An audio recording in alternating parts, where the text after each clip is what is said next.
quan veus un paraplègic, què penses? Puta mare per ell, però ojalà jo estigués així. Clar, perquè, aviam, a la meva dona li trauria tota la feina que té, jo seria autònom o semiautònom. El Josep va tenir l'accident amb 38 anys. Era el gener del 1993. La seva dona acabava de morir de càncer i ell va pujar a Cadaqués. A la carretera que va de Roses a Figueres va avançar 3 cotxes alhora. Un camió li venia de cara, però va aconseguir sortir de la via sense fer-se mal. Estava allà a l'Arcén esperant que vingués la grua, amb tanta mala sort que venia un senyor de Roses per no reduir, no treure el peu del pedal aquest centímetre i tal, i agafar la curva pel carril que correspon, em menjo una mica l'Arcén, no em col·legio el cotxe i ja està, no passa res. Però allà estava jo. Em fot l'hòstia i s'ha acabat el tema.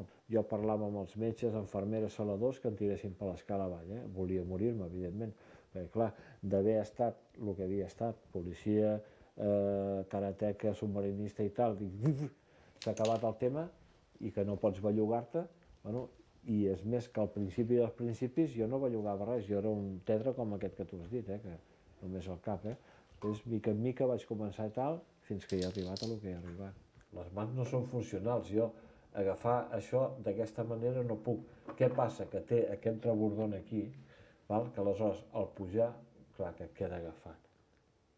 Clar, qualsevol dia, no, aquest tio està agafant. No, no agafo res, no puc agafar-ho. D'acord? Si això fos llis, no podria. Jo tardo 2 hores en evacuar. I no sé mai si quan ja crec que he evacuat, que ja si està tot net. Moltes vegades la meva dona m'ha de fer un tacte, perquè com que tu no tens sensibilitat, no saps si realment ja s'ha acabat d'evacuar o no. Què pot passar? De que no hagis acabat del tot. Et dutxa, et posa al llit, t'ha de vestir, perquè amb la meva lesió no em puc vestir per mi mateix, i a vegades un pic vestit t'ha quedat algun resto. T'ha posat a la cadira i aquest resto t'ha baixat, t'has tornat a embrutar, torna a començar de nou. Para mí José es como un bebé en grande que lo tienes que levantar, lo tienes que duchar, lo tienes que vestir y lo tienes que preparar y dejar en la silla. L'Encarna va conèixer el Josep quan ja era tetraplègic. Tot i les seves limitacions, en cap moment no ha tirat la tovallola. Era policia local a Mollet, li encantava el submarinisme. Abans tenia força per agafar una llagosta. Ara, després de l'accident, ha tornat a submergir-se. Per ell són vitals l'esperit de sacrifici i la disciplina. De que ara em caigui algú a terra, no?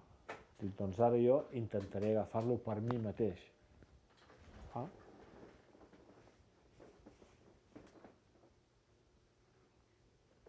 Aquest esperit de sacrifici, aquesta voluntat de dir, haig de tirar endavant com sigui, evidentment hi ha uns límits. José amargado, para nada, para nada. El estar con el José es que te da vida.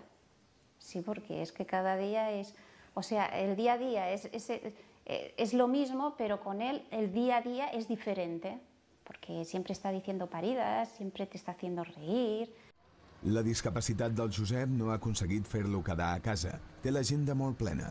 Els seus excompanys de la policia local de Mollet l'acompanyen a la xerrada sobre seguretat viària que dona als conductors que han comès infraccions i als instituts. Que teniu la vida per endavant i jo, per desgràcia, he patit, estic visquent les dues vides. I de veritat us dic que em quedo amb la vostra i no amb la meva. Encara que aquí teniu un coix de puta mare i hi-hi, ha-ha, però és igual, però continuo sense poder caminar. De l'Institut cap a Ràdio Mollet. És important transmetre la importància de conduir amb prudència. Des del programa de ràdio setmanal informen de totes les notícies que afecten les persones que han patit un accident de trànsit.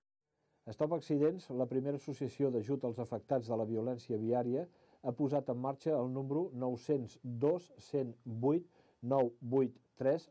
Tot i que el gravíssim accident no ha frenat del tot la seva vida, es fa molt difícil oblidar quina és la seva realitat. Una realitat crua que no vol amagar. Com que hem sortit del restaurant ara i probablement al veure s'ha començat a omplir la bossa de l'orina, la tenim que buidar perquè si se m'acaba d'omplir em saltaria el col·lector i mullaria els pantalons i tal, i després tindria que canviar-me una altra vegada de dalt a baix. Un paraplègic et pot pujar un bordill, una vorera te la pot pujar ell sol. Un tetraplègic no. Un tetraplègic necessita que estigui enrasat a terra i al mínim de desnivell possible. Si no ens ajuden les administracions a ser més independents, si ens estan fotent traves, vull dir, ens estan relegant una mica. Jo intento donar una imatge de que amb ganes, voluntat, es poden fer moltes coses. Potser més de les que nosaltres ens pensem. Però s'ha d'intentar, sempre intentar arribar al límit teu.